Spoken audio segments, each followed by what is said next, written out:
The blood spreads slowly across the concrete, dark red, almost black in the afternoon light. It begins as a small pool beneath my Johnson's dress, then moves outward as if searching for something, along the sidewalk, into the cracks, toward the gutter where yesterday's rain still hasn't dried. For concrete steps. That's all it takes. Maya's right hand is pressed to her belly, 7 months pregnant. Her other hand is planted against the bottom step, holding her head off the ground. She isn't screaming. She isn't moving. She's only breathing short, quick breaths through her teeth. Above her, at the top of the steps, Vincent Esposito stands motionless. 3 seconds. That's how long he stays there before his mind catches up with what his hands just did.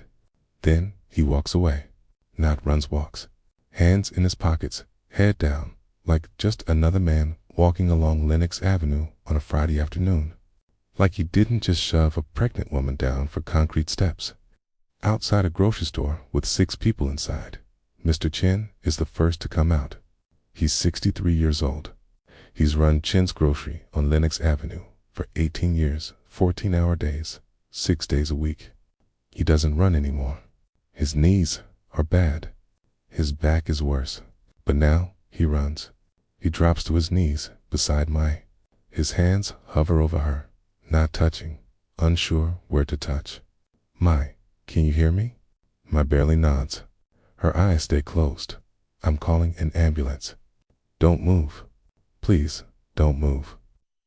Chen stands, runs back inside, lifts the phone with shaking hands, and dials. The operator answers. Emergency services. Ambulance. Pregnant woman fell. Lenox Avenue. Chen's Grocery. She's bleeding. What's the address? Chen gives it. The operator says the ambulance is on the way. Chen hangs up. He knows how long it takes for an ambulance to come to Harlem for a black woman.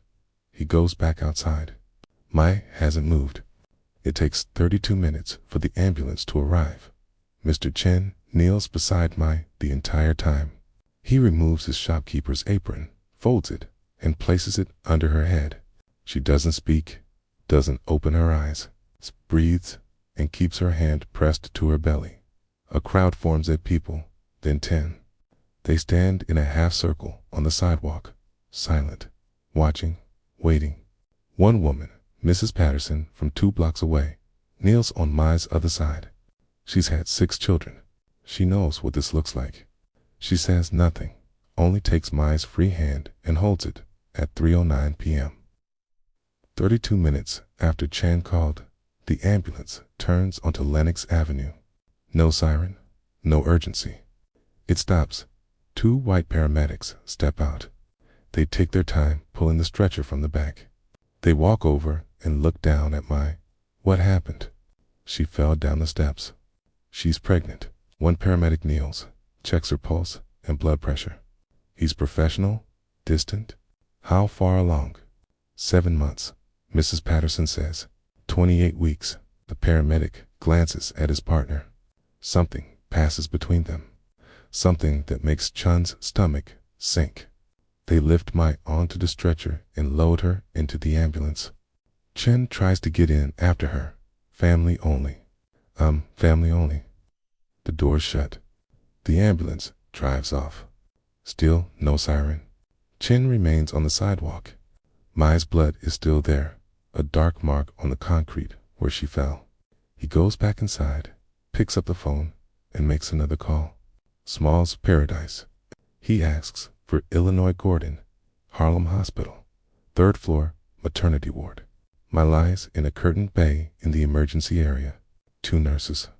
1 doctor, Dr. Robert Freeman. He's black one of 12 black doctors in New York. He works 18-hour shifts because there aren't enough doctors willing to treat black patients. He's examining Mai when Bumpy Johnson arrives. Bumpy doesn't check in at the desk or ask for directions. He walks through the ward like he knows exactly where he's going because someone told him, because Illinois Gordon is already there, waiting in the hallway outside Mai's bay. Illinois sees Bumpy coming down the hall. Boss, Bumpy walks past him and pulls back the curtain. Dr. Freeman looks up. The nurses step back. Bumpy moves to the bed and looks down at is awake, staring at the ceiling, tears sliding down her face in silence. He takes her hand. She turns her head to look at him. They can't find a heartbeat. Bumpy's face doesn't change. Dr. Freeman speaks, his voice low and professional. Mr. Johnson, your wife experienced significant trauma from the fall. The placenta has separated from the uterine wall. We need to deliver the baby, but there is no fetal heartbeat. I'm very sorry. How long for the delivery? 3 to 4 hours. It's safer to let labor progress naturally than to. How long has the baby been dead? Dr. Freeman pauses. Based on the injury pattern, probably since shortly after the fall. Maybe 30 minutes after. Maybe less. Bumpy nods once. He looks at Dr. Freeman. She gets her own room. Private. Best you have. The maternity ward doesn't have. Bumpy pulls out his wallet, counts out $500, and places it on the table beside the medical instruments.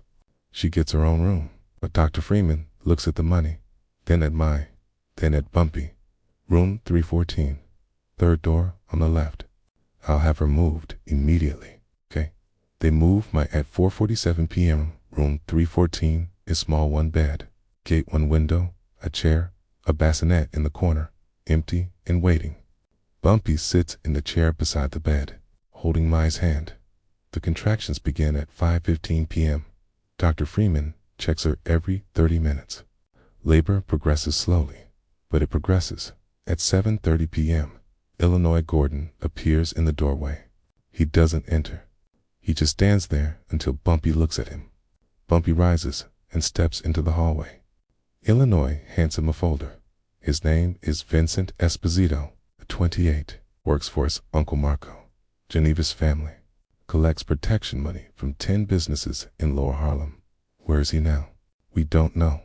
He went home to his apartment on Mulberry Street, but he's not there now. Probably realized what he did. Find him, already on it.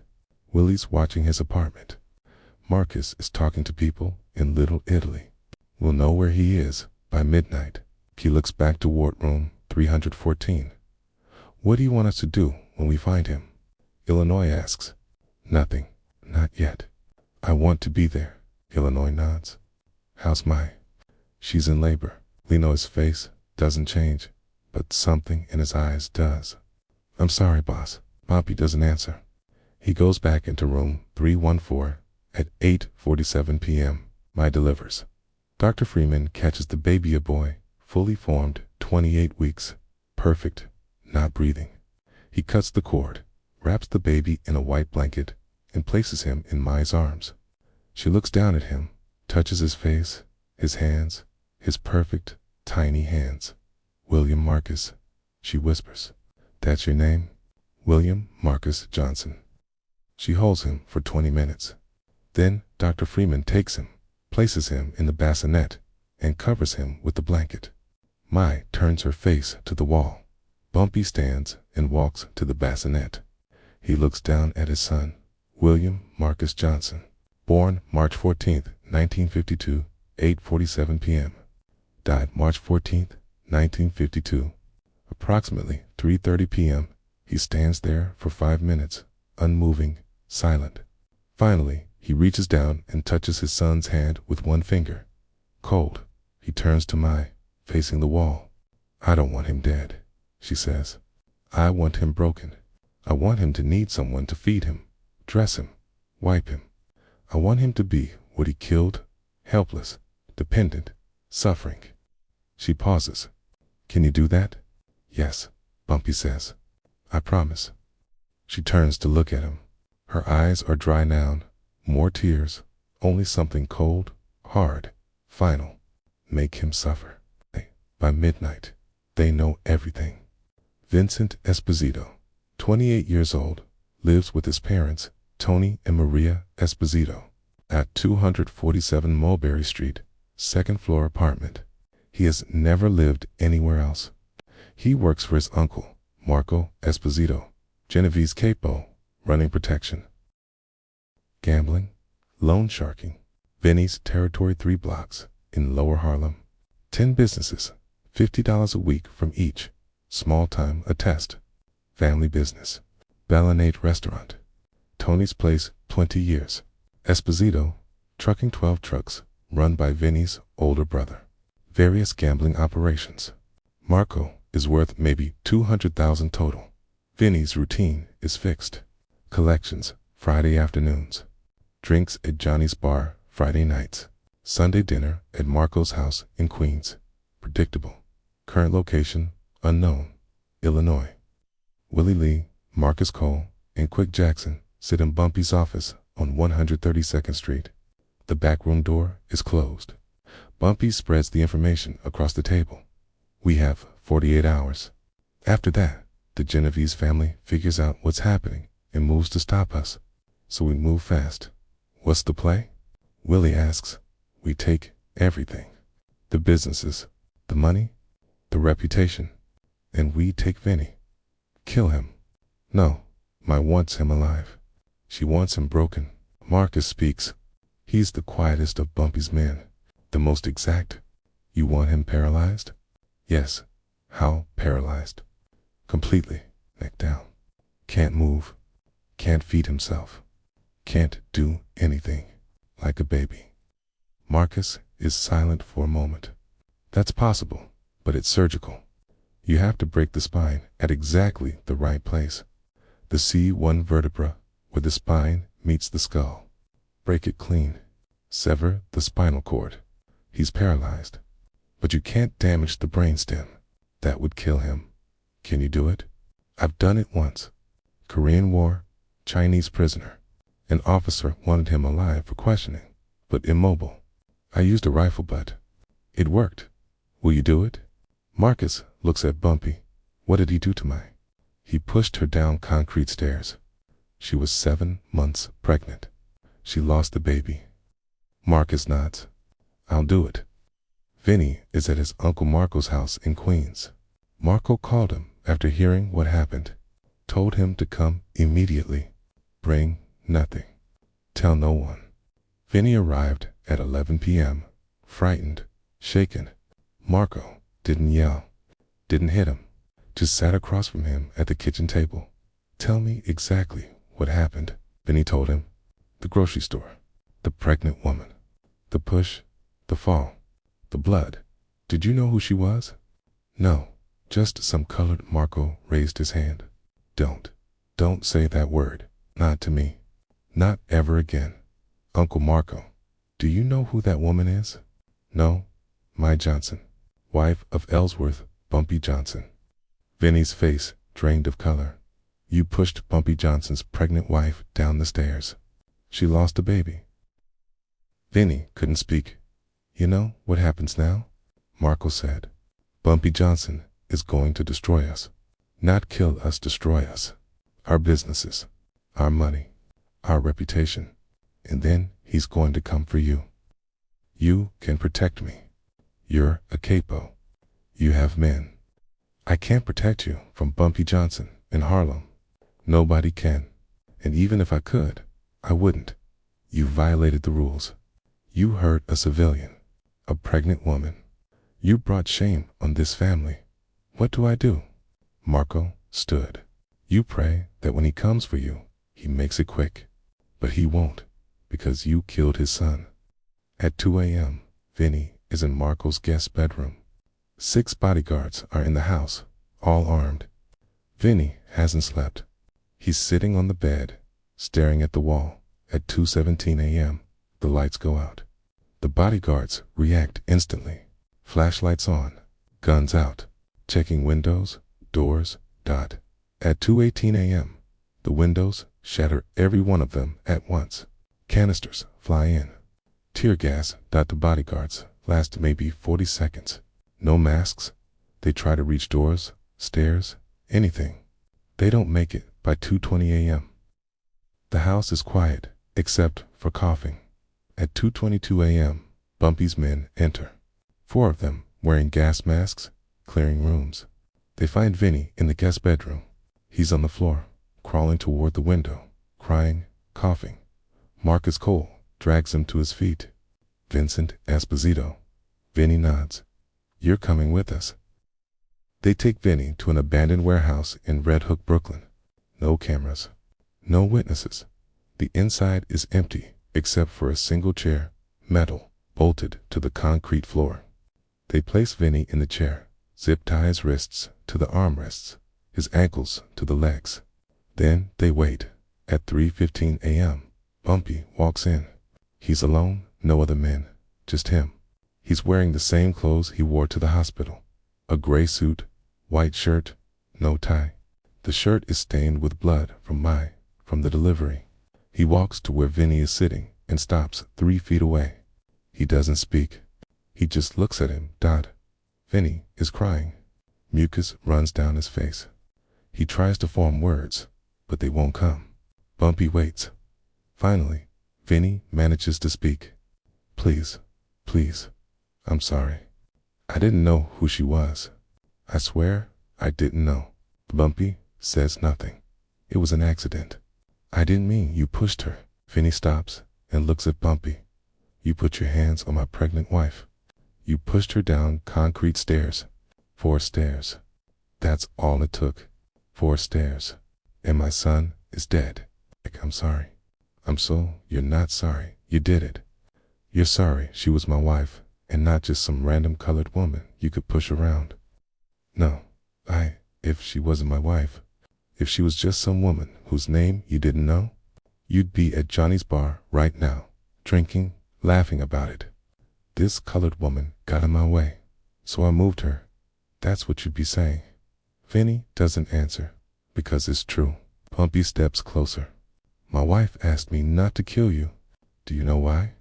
Vinny shakes his head. Because death is mercy. Death is easy. She doesn't want you to have easy. She wants you to suffer. She wants you to feel what she feels, helpless, unable to do anything, dependent on others for everything. Understanding spreads across Vinny's face. So that's what you're going to become. You're going to be what you killed. A baby. Unable to move. Unable to feed yourself. Unable to go to the bathroom by yourself for the rest of your life. Please, just kill me, please. Oh. Bumpy turns toward the door. Marcus Cole enters. He's carrying something wrapped in cloth. He sets it on the floor and unwraps it. A metal bar, 3 feet long, weighted at one end. He picks it up and tests the weight. You've done this before, Bumpy says. Not a question. Once Korea, it worked. Show me where you'll hit him. Marcus steps behind Vinny's chair and points to the base of Vinny's skull. Here, see 1 vertebra where the spine meets the skull. Break it clean, the spinal cord severs. Everything below the neck stops working, but the brainstem stays intact. He can breathe. He can swallow. His heart will beat, but he won't move anything else. Not his arms, not his legs, not his fingers, nothing. Will he be able to speak? Maybe. Depends on diaphragm control. It'll be weak. He'll whisper, but he'll know. He'll know what happened to him every day for the rest of his life. Bumpy looks at Vinny. Last chance to beg. Vinny is hyperventilating, straining against the zip ties. They don't break. Please, I have money. My uncle has money. We'll pay you whatever you want. Please, I don't want your money. I want you broken. Bumpy nods at Marcus. Marcus takes position, measures distance and angle. He raises the bar. Don't move. If you move, I might kill you by accident. Vinny sobs. Please, Marcus swings. The sound is bone on bone. A sharp crack that echoes through the warehouse. Final. Vinny screams, then stops. His mouth is open. His eyes are wide. No sound comes out. Marcus steps back and watches. Vinny's hands remain on the armrests. He tries to move them, to make fists, to pull free. Nothing moves. He looks down at his hands, stares, tries again. Nothing. His legs. He tries to move them, to stand, to kick. Nothing. Panic floods his face. His breathing becomes fast, shallow, frantic. He tries to scream again. It comes out as a whisper. I can't move. Marcus kneels in front of him, pulls a small penlight from his pocket, shines it into Vinny's eyes. Both pupils react normally. He touches Vinny's arm. No response. He pricks Vinny's hand with a pocket knife. Vinny doesn't flinch, doesn't pull away. Can you feel this? Vinny stares at his hand, at the small bead of blood forming where Marcus cut him. No. Marcus touches Vinny's face, then his neck above the break. Yes, the break is clean. Complete spinal cord severance at C1. He's quadriplegic. It's permanent. His face works. His voice barely works. Everything below the neck is gone forever. Bumpy looks at Vinny. Vinny looks back. His eyes fill with tears. He tries to speak. It comes out as a whisper. Kill me, please. He waits. 8 years later. Vinny is 36 years old. He's been transferred to a different facility. The first one closed budget cuts. This one is worse. 6 patients to a room. 1 bathroom. 1 window. The man in the bed next to Vinny died last week. They haven't replaced him yet. The bed is empty. The smell hasn't left. Vinny's father died last year. Heart attack. The restaurant had closed 5 years earlier. Tony never recovered from losing it. Vinny's mother is 70. She can barely walk. She doesn't visit anymore. She can't afford the bus fare.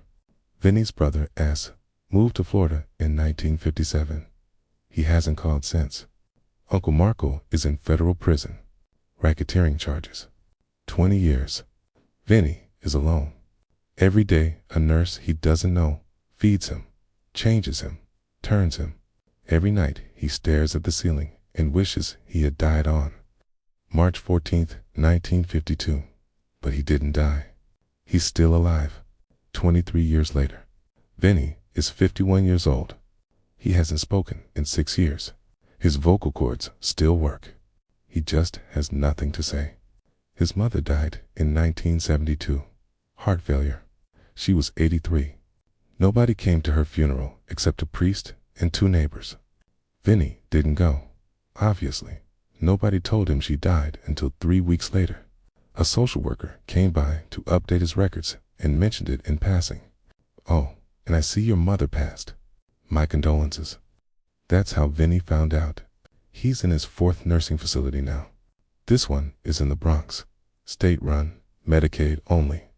The staff changes every few months. Nobody stays. The pay is terrible. The work is hard. Vinny doesn't know any of their names. They don't know his. To them, he's just the quad in room 7. The quad who's been here for years. The quad who never has visitors. The quad who will be here until he dies. 38 years later. Vinny is 66 years old. He's been paralyzed longer than he was able-bodied. He's been in nursing homes longer than he lived in his parents' apartment. He's forgotten what it feels like to move his hands. Sometimes he dreams about walking. In the dreams, he's running fast, free. He wakes up, staring at the ceiling. Still can't move. A new social worker visits. Young woman, fresh out of school, reviewing cases. She reads Vinny's file. It says here, you've been in the system since 1952. That's 38 years. Vinny doesn't respond. It also says your injury was non-accidental. That's unusual. Most spinal injuries are accidents. Car crashes. Falls. She looks at him. Do you want to talk about what happened? Vinny's mouth moves. He hasn't spoken in 15 years. His voice is a whisper, barely audible. I pushed a pregnant woman down the stairs. She lost her baby. Her husband did this to me. The social worker writes something in her notes. Well, I'm sorry that happened to you. Vinny almost laughs. Would laugh if he could. She's sorry it happened to him. Not sorry for what he did. Sorry for what happened to him. She leaves. Vinny stares at the ceiling. 43 years later. Vinny is 67 years old. It's March, early morning. Still dark outside. A nurse comes in for the 6 a.m. rounds, checking vitals. She checks the patient in bed 1 fine. Bed to fine. Bed 3. That's Vinny. She touches his wrist, checking his pulse. No pulse. She checks his neck. Nothing. She calls the doctor, on duty. The doctor pronounces Vincent Esposito dead at 6:17 a.m. March 14th, 1995, exactly 43 years after he pushed my Johnson down for concrete steps. Cause of death: respiratory failure, pneumonia, complications from quadriplegia. There's no next of kin listed in his file. No funeral is arranged. The state buries him in a potter's field on Hart Island. No marker, no headstone, just a plot number in a ledger. 6,891. That's Vincent Esposito's legacy. A number in a ledger. Mame Johnson, 2007. Mame is 86 years old. She's writing a memoir, working with a journalist, a young woman interested in Harlem history. They're sitting in Mame's apartment on 141st Street, the same apartment she's lived in since 1949. The journalist asks about Pompey, about his death in 1968, about Mame's life after. Then she asks, is it true about the Italian mobster, the one who pushed you? Mame is silent for a long time. Yes. What happened to him? He lived. But the stories are true. He spent 43 years paralyzed, alone in nursing homes. He outlived his parents, his brother, everyone. He lived to be 67. She pauses. That's worse than death. She looks at the journalist. That was the point. Did you ever regret it? The journalist asks, asking Bumpy not to kill him. Mame thinks for a moment. No. Death would have been mercy. He didn't deserve mercy. He deserved to live with what he did. And he did, every day, every hour, for 43 years. Did you ever think about him? Every day, for 43 years. The journalist doesn't know how to respond. Mame continues. People think revenge is about violence, about blood. But the truest revenge is time. Making someone live with their mistakes. Making them feel it every single day. That's what we gave him time. Do you think he's suffered enough? Mame looks out the window at Harlem, at the streets she's walked for 60 years. No amount of suffering brings back my son, William Marcus. He never took a breath, never had a chance. But yes, Vinny suffered. That matters. William Marcus Johnson, Woodlawn Cemetery. Section 15, Plot 247. 3 headstones. The first, Ellsworth Bumpy Johnson, 1905 to 1968, Harlem's protector. The second, Mame Hatcher Johnson, 1921 to 2009. She survived. She thrived. She protected. The third, smaller, set between them, William Marcus Johnson, born March 14, 1952, died March 14, 1952, forever loved, never forgotten. Every year on March 14th, someone leaves flowers on William Marcus's grave. No one knows who, but the flowers are always fresh, always there, for 70 years. March 14th, 1952, 4 concrete steps. 1 push, 1 baby dead. 43 years of suffering. That's the story. Not a story about revenge. A story about justice. The kind of justice that doesn't end with a bullet. The kind that lasts decades. The kind that makes you wish for death every single day, never grants it. Vincent Esposito pushed a pregnant woman. He killed a baby.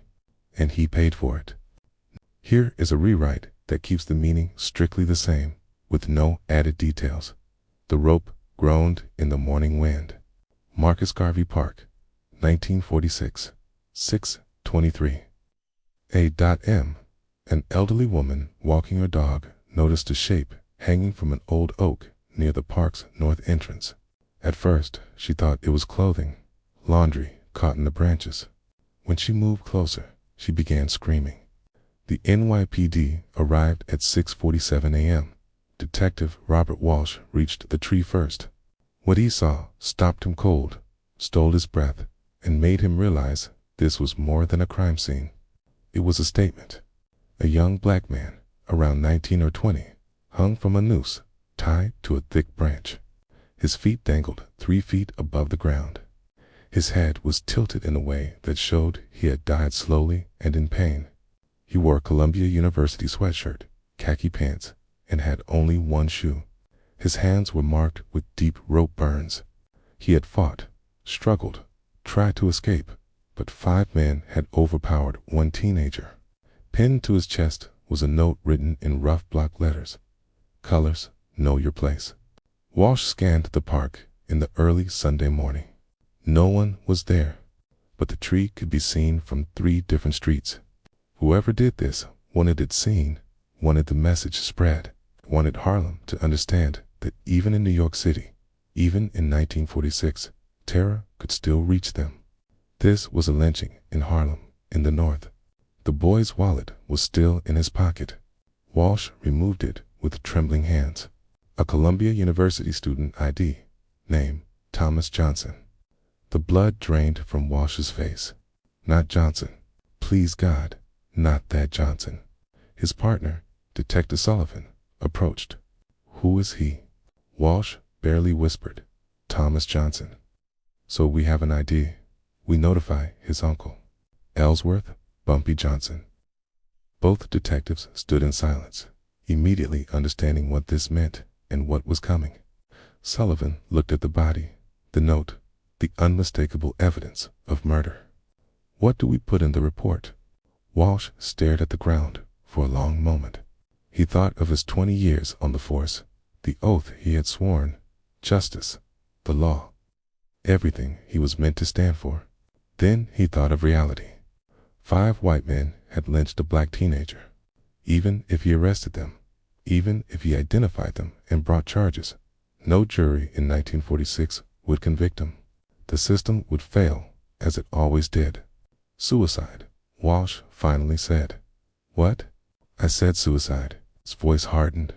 We write suicide. We file it. We notify the family. And then we stay out of whatever happens next. If you think Bumpy Johnson will, I think those 5 men just signed their own death warrants. And I think the best thing we can do for everyone is look the other way. Sullivan was silent, then nodded. Suicide. Understood. Okay. They cut down Thomas Johnson's body, placed it in the coroner's van, completed the paperwork, okay, and waited for the storm they knew would follow.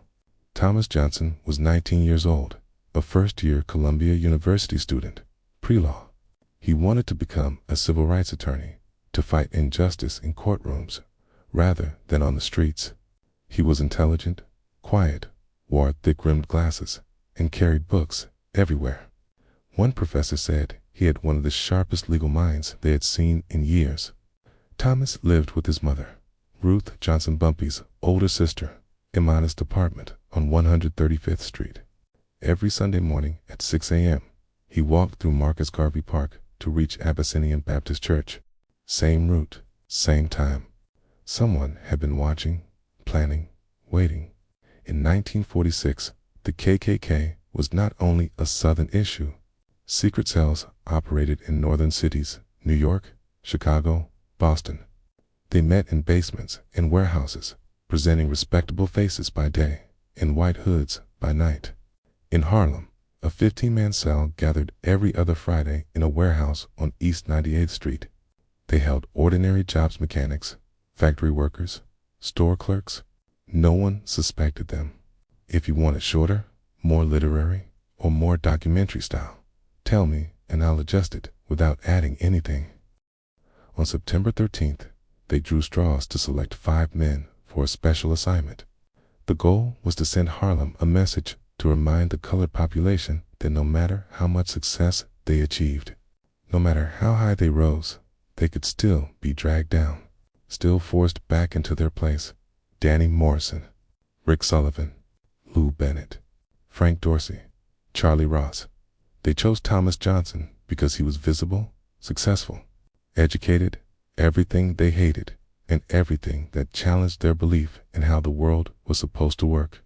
On the morning of September 15th, 1946, the 5 men waited in Marcus Garvey Park. At 6:05 a.m., Thomas Johnson entered the park, carrying his Bible. He never reached church. They stepped out of the shadows. 5 men, no hoods. This was not a ritual. It was an execution. Thomas saw them and tried to run. He made it maybe 20 feet before they tackled him. He fought. Thomas was small, about 5'7", maybe 140 pounds, but he fought with everything he had. His glasses flew off. His Bible dropped into the grass. 5 grown men pinned him down. Danny Morrison pulled a rope from his coat, quote, the same rope he had practiced tying nooses with at their last meeting. Thomas was crying. Please, I didn't do anything. Please. Charlie Ross hesitated. Just for a moment, he saw what they were truly doing, not punishing a criminal, but murdering a teenager, someone's son.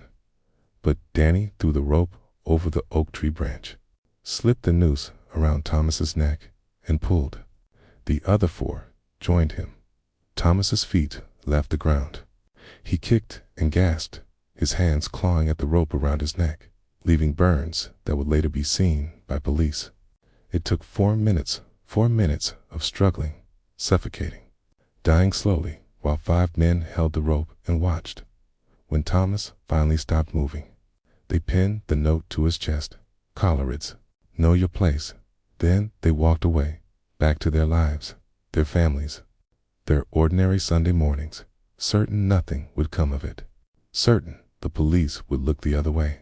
Certain Thomas Johnson would be just another dead colored boy in a city full of them. They had no idea what they had unleashed. Bumpy. Johnson received a phone call at 7:12 a.m. Illinois. Gordon's voice was shaking. Boss, it's Thomas. Ruth's boy. They found him in Marcus Garvey Park. He's gone. Bumpy didn't answer. Couldn't. The phone felt heavy in his hand. Boss, how?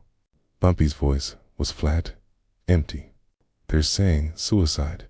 But boss, there was a note. KKK. Bumpy hung up without another word.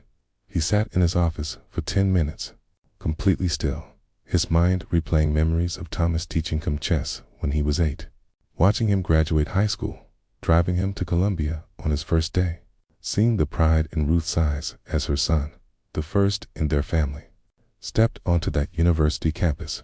Finally, Bumpy stood and put on his coat. I'm going to Ruth's. Ruth Johnson lived 4 blocks away. When Bumpy arrived, she was sitting on her couch, surrounded by neighbors, trying to comfort her. But comfort doesn't work when your only child has been lynched. Ruth looked up as Bumpy entered. Her eyes were red, broken. They took my baby. Bumpy sat beside her and took her hand. I know. The police said suicide. Said Thomas hung himself. My boy would never. It wasn't suicide. Then what? It was murder. 5 men. KKK. Ruth's body shook with sobs. Bumpy held her and let her cry against his shoulder. As he held his sister, he felt something he hadn't felt in 20 years of running Harlem's underworld - helplessness. His nephew was dead, and no amount of power, money, or influence could bring him back. But there was something he could do. After Ruth finally cried herself empty, Bumpy spoke quietly. I'm going to handle this. Handle what? The men who did this. Ruth looked at him. Will it bring Thomas back? No. Then what's the point? The point is justice. The point is making sure no other mother in Harlem has to bury her son because some men in hoods thought they could terrorize us. If you want the tone tightened, shortened, or made more cinematic without changing meaning, tell me. Here is the rewrite, with the meaning kept exactly the same and no additions. She was silent for a long moment. Then she said, do what you have to do. But Bumpy, make them understand. Make them feel what I'm feeling. Okay, Will, he said. I promise you, sister. They'll understand. It's at 9 a.m. Bumpy stood beneath the oak tree in Marcus Garvey Park. The police had removed Thomas's body and cut down the rope. But They had missed things. Bumpy saw what they had not. 5 cigarette butts lay on the ground, different brands. Smoked hours earlier, left together like men waiting. He gathered them carefully. 5 separate shoe prints marked the dirt. He memorized the patterns. Work boots. Likely factory workers. A button torn loose during the struggled dark blue, factory uniform style. And something else. A half-burned matchbook from Allie's Tavern on East 96th Street, outside Harlem, in a white neighborhood. Bumpy took everything. He circled the park, looking for anyone who might have seen something. At the north entrance, he found him Curtis, an elderly, homeless man who slept on a bench most nights. The kind of person people looked past, invisible. Bumpy sat beside him. Curtis stiffened. "Mr. Johnson, I don't want no trouble." "You won't get trouble," Bumpy said. "You'll get money and protection. Just tell me what you saw this morning." Curtis glanced around nervously, then leaned closer. 5 white men came around 5:30 before sunrise, sat by that tree, smoking, waiting. I heard them talking, laughing about teaching some uppity Colombian Negro a lesson. "Did you hear names?" "Just one. The tall one with the dark hair. The others called him Danny." "Danny what?" "Didn't hear a last name, but I heard where they were going after Ollie's Tavern. Said they always celebrated there after their work." Bumpy handed Curtis $200. "You didn't see anything. You weren't here. Understand?" Curtis nodded. The money vanished into his coat. He left the park quickly. Bumpy returned to his office and made a call to Joey O'Brien, a bartender who owed him favors. "Allie's Tavern. There's a group that meets there. White men. Probably came in early this morning, celebrating. I need names." 3 hours later, Joey called back. "Got them. 5 guys came in around 7:30 a.m., already drunk, loud, bragging about taking care of business in Harlem. Names: Danny Morrison, Rick Sullivan, Lou Bennett, Frank Dorsey, and Charlie Ross." Bumpy wrote the names down carefully. "The irregulars? Yeah, come in every other Friday night. Meet in the back room with about 10 other guys. Real secretive. My boss says it's some kind of club." "What kind of club?" Joey lowered his voice. "The kind that wears hoods." Bumpy understood. "Thanks, Joey. You've paid your debt." By 8 p.m. on the second day, Bumpy had complete files on all 5 men, where they lived, where they worked, their families, their routines, everything. He called his 4 most trusted men to his office: Illinois Gordon, Willie Lee, James Quick Jackson, and Marcus Cole. Men who had stood with him through wars, prison, and worse. 5 names, Bumpy said quietly. They lynched Thomas. Now they pay. 7 days. 5 men. Each one will understand what they took from my sister, what they took from Harlem. He handed out assignments, surveillance, equipment, planning. And when this is done, Bumpy continued, we burn their whole operation to the ground. Every man in that KKK cell disappears. They think they can bring Southern terror to Harlem. We're going to teach them Harlem doesn't scare. The 4 men nodded. They had known Thomas, watched him grow up. This wasn't business. This was family. "One more thing," Bumpy said. "Document everything. Photographs, evidence. I want proof of what they did, so if anyone asks later, we can show exactly why these men had to pay." Danny Morrison worked at an auto repair shop in the Bronx. He lived alone in a small house with a garage. On September 17th at 8 p.m., Danny was in that garage working on his car when his world ended. 3 men entered through the side door. Danny didn't recognize them. He didn't have time to react. They moved like professionals, silent, efficient. Here is the rewrite. Keeping the meaning exactly the same with no additions. One hand clamped over his mouth. The other arm twisted behind his back. Danny tried to fight. He was strong, worked with his hands, lifted engines every day. But these men knew what they were doing. They tied his hands with rope, the same kind Danny had used on Thomas. Willie Lee threw another rope over the garage's ceiling beam. Danny's eyes widened. He understood. He tried to scream through the gag, shook his head hard. His eyes pleaded, but Willie's face didn't change. "You know what you did," Willie said. "You know why we're here?" We slipped the noose around Danny's neck. Then they lifted him slowly. Let him feel the rope tighten. Let him kick and struggle, feel the panic of suffocating. After 30 seconds, they lowered him and let him breathe. Danny gasped, cried, thought maybe they would show mercy. They lifted him again. 3 times they did it, pulling him up, letting him choke, dropping him just before he lost consciousness, pulling him up again, teaching him what Thomas had felt in those final 4 minutes. The 4th time, they left him hanging. They set up a camera and took photographs, proof that it happened, proof that justice had been carried out. When Danny's wife found him at 6 p.m. the next day, there was a note pinned to his chest, 1 down, 4 to go. You knew your place. Now you're in it. Harlem remembers. Thomas Johnson.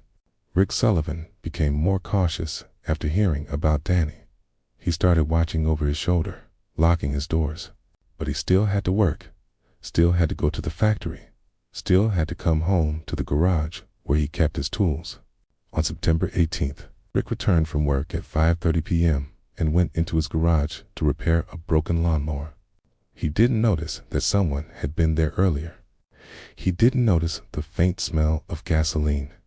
He didn't notice that his emergency exit window he always left unlocked had been nailed shut from the outside. Rick worked for 20 minutes. Then he heard something behind him. He turned and saw liquid spreading across the concrete floor. His gasoline can was tipped over, though he hadn't touched it. Then he understood this wasn't an accident. Rick ran for the door and pulled the handle. Locked from the outside.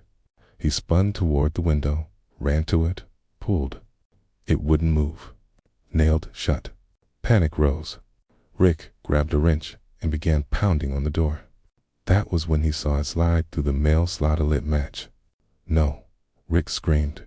The match dropped into the gasoline. The garage erupted in flames. Rick threw himself at the door. On the 3rd, the old wood gave way. He fell onto the driveway, his entire body on fire. Neighbors rushed over with blankets, beat out the flames, and called an ambulance. Rick survived barely. 60% of his body suffered 3rd-degree burns. His face was melted, unrecognizable. He spent 8 months in the hospital and the rest of his life wrapped in bandages. In constant pain, unable to work, unable to live anything close to a normal life. Outside the garage, untouched by the fire, the fire department found a note pinned to the mailbox, to down, 3 to go. You burn crosses to terrorize families. Now you know how fire feels. Thomas felt this too. Lou Bennett was a hunter and loved the outdoors. So when he told his wife he needed to leave the city after hearing about Danny and Rick, she understood. What Lou didn't know was that Quick Jackson and Marcus Cole had been following him for 2 days and knew his plans before he did. On September 19th, Lou drove 3 hours upstate, parked at a remote trailhead, and started hiking into the woods. He had been walking for an hour when he heard footsteps behind him, always just out of sight. Lou turned around. Nothing but trees. He kept walking. The footsteps matched his pace. Lou walked faster. So did they. If you want me to continue the next section in the same exact style and restraint, say the word. Here is the rewrite, with the meaning kept exactly the same and no additions. Then he heard a voice, distant, echoing through the forest. Lou. He froze. Lou Bennett. The voice seemed to come from everywhere, from the trees, from the ground, from inside his own head. You helped kill Thomas Johnson. Lou ran. He sprinted through the woods, off the trail, deep into the wilderness. For 3 days, Lou wandered through the forest. Quick and Marcus took turns following him at a distance, making noises. leaving signs that he was being watched, never letting him rest, never letting him feel safe. Every time Lou tried to sleep, he heard the voice. Every time he found a stream, he saw movement in the shadows.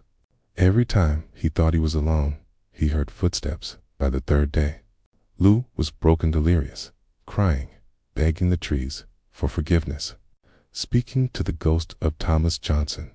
Search parties found him on September 22nd, wandering in circles, dehydrated and deeply traumatized. Doctors couldn't explain it. There were no injuries beyond dehydration. KKK drugs in his system only, psychological damage so severe that Lou would spend the next year in a psychiatric facility. Still hearing the voice in his dreams. In his hand was a note. 3 down, 2 to go. You hunted a boy like an animal. Now you know what it feels like to be prey. The woods remember. Frank Dorsey was terrified. 3 of his friends destroyed in 5 days. He moved his family into a hotel, believing they would be safer away from home. But Illinois Gordon had been watching Frank for 6 days. He knew exactly where Frank had gone, knew his routine, knew when the hotel room would be empty.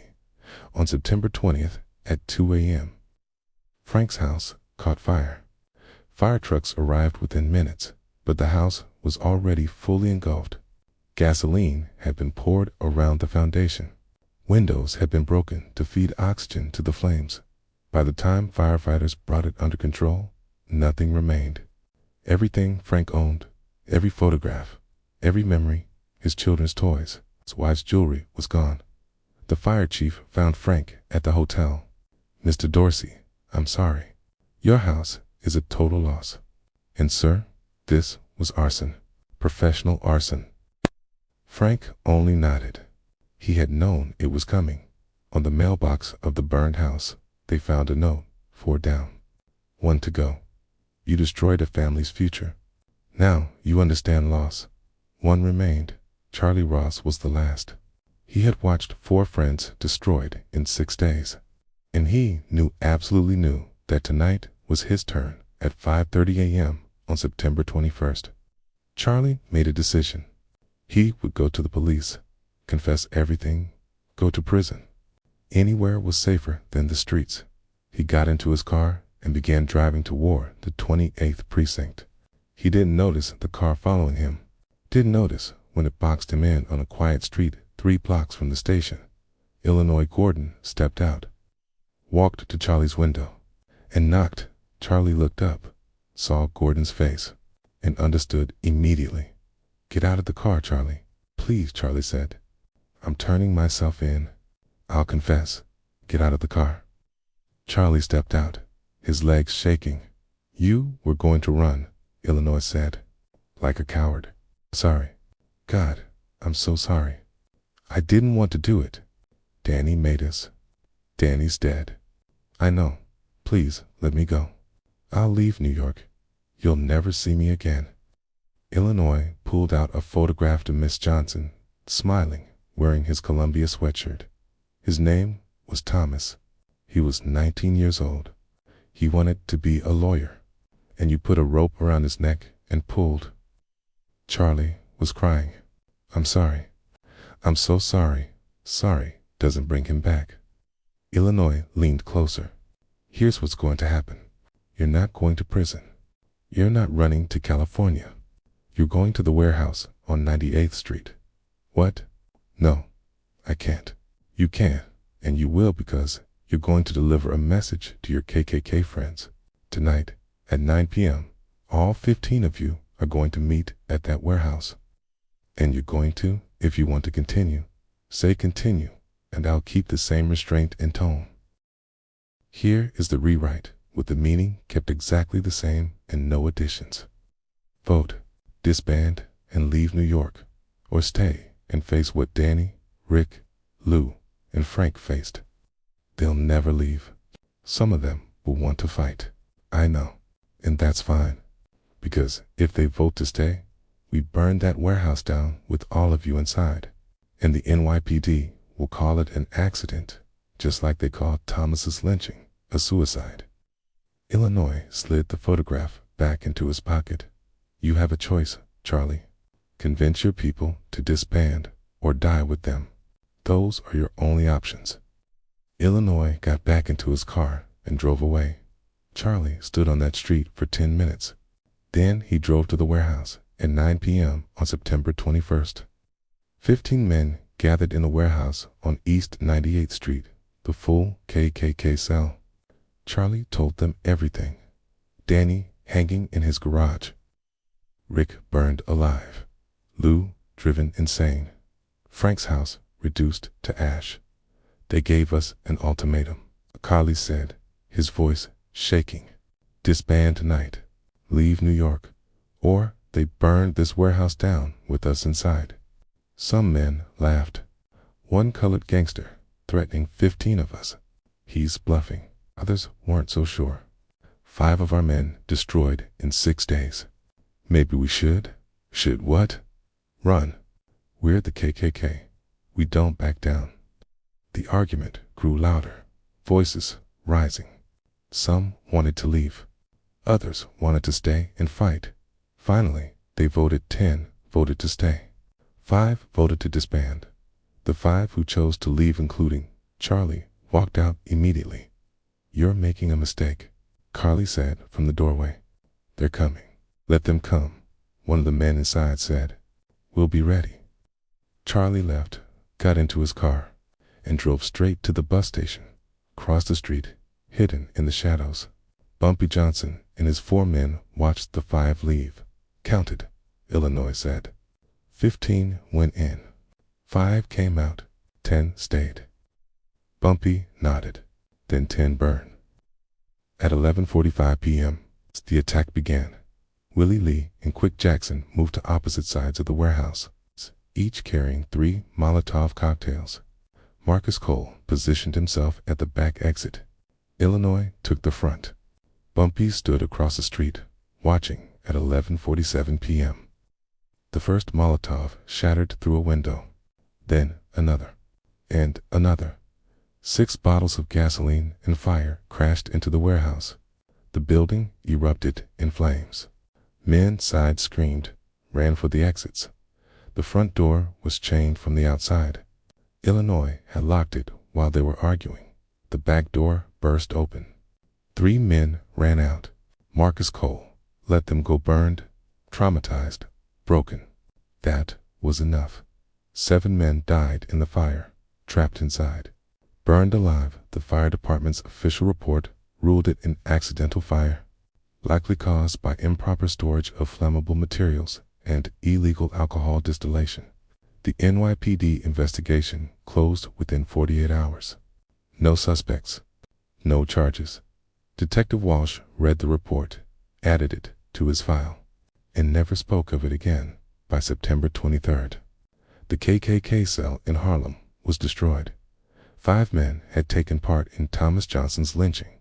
Danny Morrison dead, hanged in his garage. Rick Sullivan permanently disfigured, 60% burns, life destroyed. Lou Bennett committed to a psychiatric hospital, mind broken. Frank Dorsey homeless, everything he owned reduced to ash. Charlie Ross fled to California, never returned. 10 more men had voted to stay and fight. 7 died in the warehouse fire. 3 escaped with severe burns and lasting trauma. The remaining KKK members in New York, those not present at the warehouse, disbanded immediately. They burned their robes, destroyed their records, and disappeared into ordinary life. The message had been received. Harlem protects its own. Touch Harlem's children. And the cost is everything.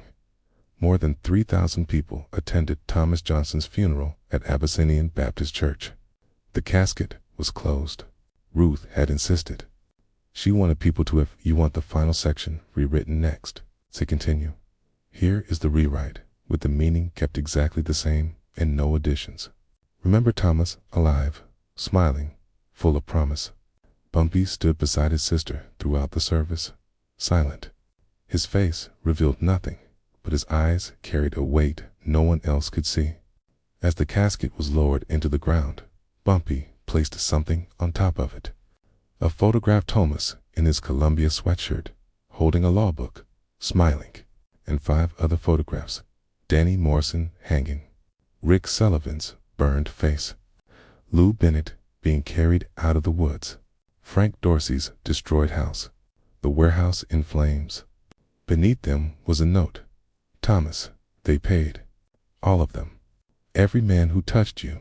Every man who supported them. Harlem delivered justice. Rest easy, nephew. Your mother is safe. Your neighborhood is safe. No one will ever do this again. I promise. Uncle Bumpy Ruth saw the photographs and placed her hand on Bumpy's arm. Is it over? It's over, KK. Did they understand? Did they feel what I felt? Bumpy looked at his sister.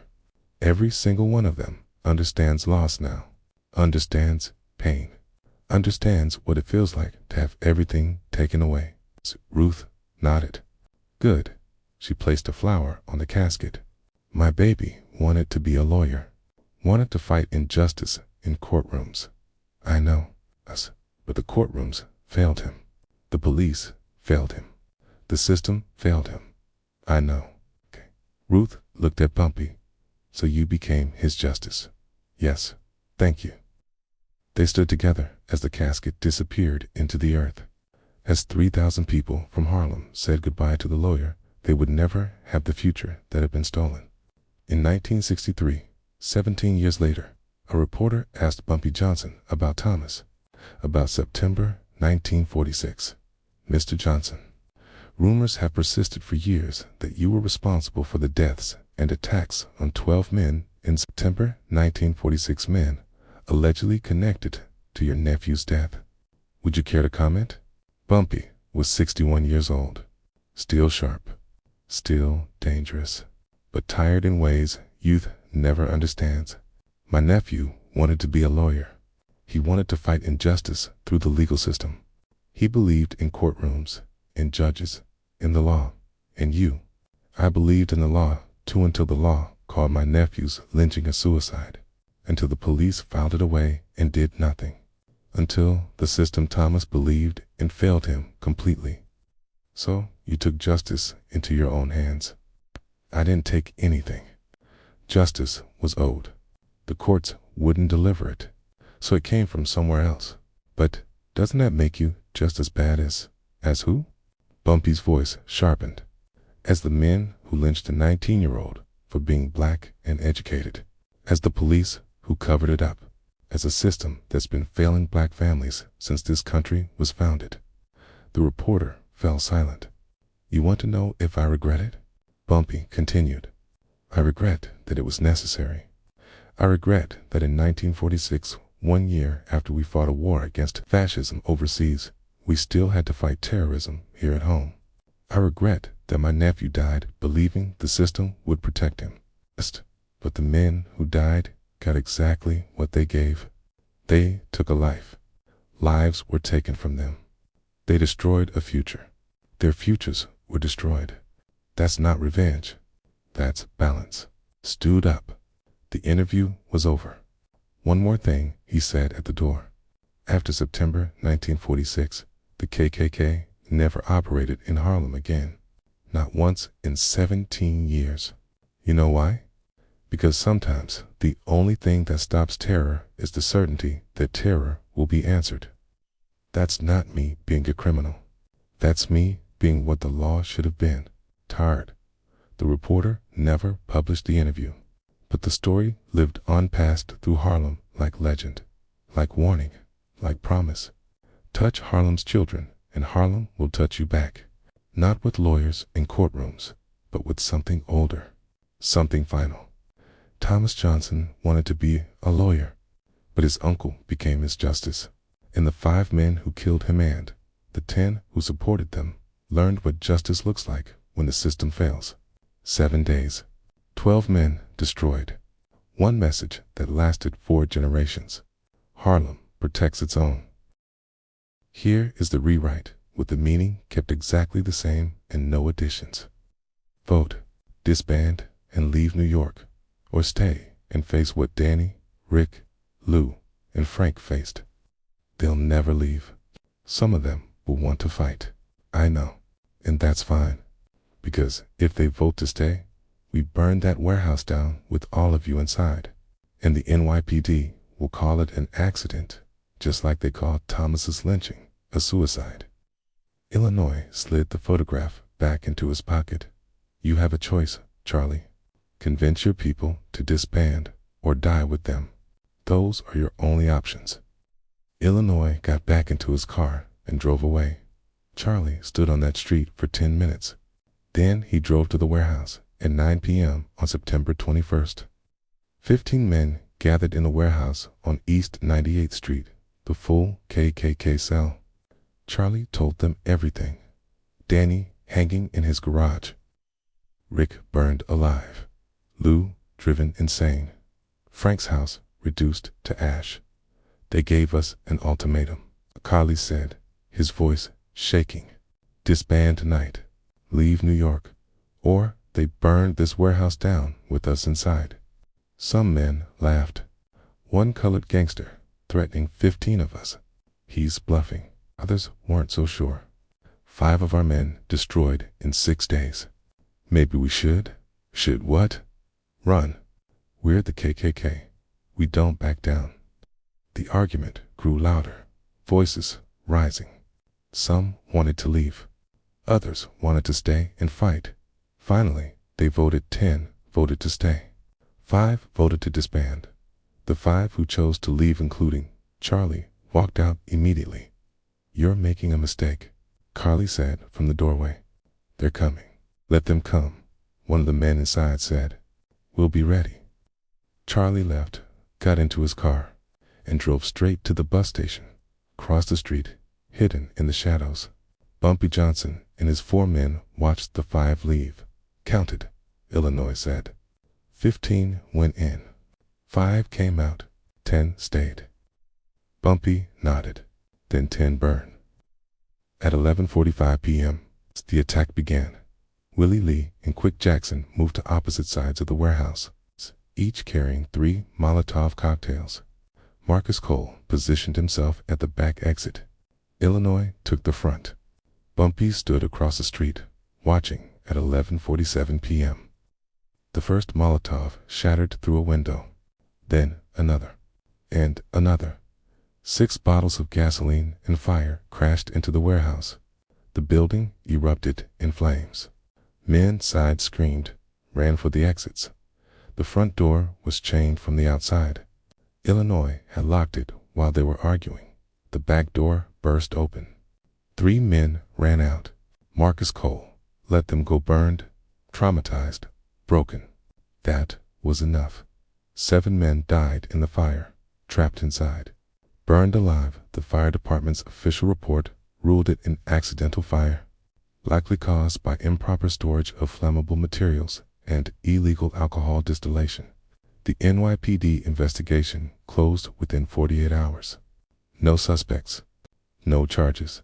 Detective Walsh read the report, added it to his file, and never spoke of it again. By September 23rd, the KKK cell in Harlem was destroyed. 5 men had taken part in Thomas Johnson's lynching. Danny Morrison dead, hanged in his garage. Rick Sullivan permanently disfigured, 60% burns, life destroyed. Lou Bennett committed to a psychiatric hospital, mind broken. Frank Dorsey homeless, everything he owned reduced to ash. Charlie Ross fled to California, never returned. 10 more men had voted to stay and fight. 7 died in the warehouse fire. 3 escaped with severe burns and lasting trauma. The remaining KKK members in New York, those not present at the warehouse, disbanded immediately. They burned their robes, destroyed their records, and disappeared into ordinary life. The message had been received. Harlem protects its own. Touch Harlem's children. And the cost is everything. More than 3,000 people attended Thomas Johnson's funeral at Abyssinian Baptist Church. The casket was closed. Ruth had insisted. She wanted people to, if you want the final section rewritten next, to continue. Here is the rewrite, with the meaning kept exactly the same and no additions. Remember Thomas alive, smiling, full of promise. Bumpy stood beside his sister throughout the service, silent. His face revealed nothing, but his eyes carried a weight no one else could see. As the casket was lowered into the ground, Bumpy placed something on top of it. A photographed Thomas in his Columbia sweatshirt, holding a law book, smiling, and 5 other photographs: Danny Morrison hanging, Rick Sullivan's burned face, Lou Bennett being carried out of the woods, Frank Dorsey's destroyed house, the warehouse in flames. Beneath them was a note: Thomas, they paid. All of them. Every man who touched you. Every man who supported them. Harlem delivered justice. Rest easy, nephew. Your mother is safe. Your neighborhood is safe. No one will ever do this again. I promise.